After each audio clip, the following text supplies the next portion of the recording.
Тише, блядь, ты должна же быть. Бля, пиздец.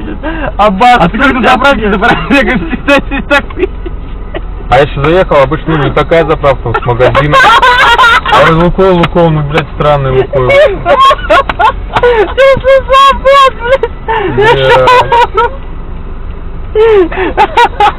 Блядь, приключения не заканчиваются. Пиздец просто. Я сейчас умру. Не могу просто